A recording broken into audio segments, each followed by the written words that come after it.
যদি বিভিন্ন সংস্থা আছে, আজকে বিজিবি আছে, অন্যান্য সংস্থা আছে, বিশেষ করে আমাদের যে আজকে ফ্রি মেডিকেল ক্যাম্পে এখানে 8 জন বিশেষজ্ঞ ডাক্তার এসেছে, যারা এই এলাকাতে কখনো আসে না এবং এই এলাকায় স্বাস্থ্যসেবা নিবার মতো এই ডাক্তারদেরকে আনার মতো কোনো ধরনের উদ্যোগ ছিল না। বিজিবি উদ্যোগ নিয়েছে।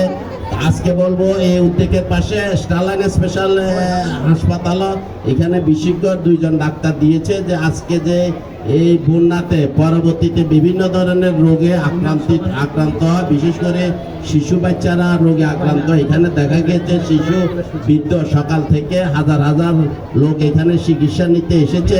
এই হাজার হাজার লোক চিকিৎসা নিয়ে এই এলাকা কিন্তু চিকিৎসা সেবা অনেক উপকৃত হবে এবং কি এখানে আরো শিক্ষা উপকরণ দিয়েছে এবং কি বন্যার পরবর্তীতে কি করণীয় এইগুলা বিভিন্ন লিফলেট বিতরণ করেছে। আজকে যে এখানে উপস্থিত আমাদের ফেনীর জেলার এসপি মহোদয় উপস্থিত আছেন, পুলিশ বাহিনীর অন্যান্য সদস্যরা উপস্থিত হয়েছেন, অন্যান্য সুশীল সমাজের লোকজনও উপস্থিত হয়েছেন, আগত সাংবাদিক, অনেক সাংবাদিক এখানে এসেছেন।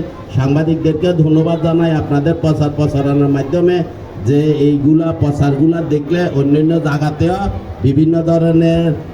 বিভিন্ন সংস্থা, বিভিন্ন ধরনের বিত্তবানেরা এসব ধরনের প্রোগ্রামগুলা করার জন্য এবং কি বিভিন্ন জায়গাতে অনুদান বা স্বাস্থ্যসেবা বলেন, বিভিন্ন ধরনের শিক্ষা উপকরণ সহ যেই মধ্যে যেখানে যে প্রয়োজনীয় তারা এগিয়ে আসবে। আপনাদের এই প্রচারণা আপনারা কষ্ট করে এসেছেন।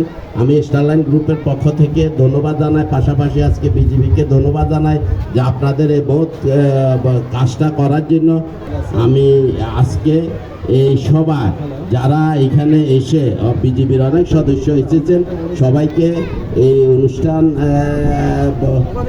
অনুষ্ঠানে আপনারা সম্পৃক্ত অনুষ্ঠানটাকে সুন্দর করেছেন এবং কি এলাকাবাসীকে আপনারা চিকিৎসা সেবা দিয়েছেন। এই জন্য আবারও ধন্যবাদ জানিয়ে আমি আমার বক্তব্য শেষ করছি। আসসালামু আলাইকুম ওয়া রাহমাতুল্লাহ।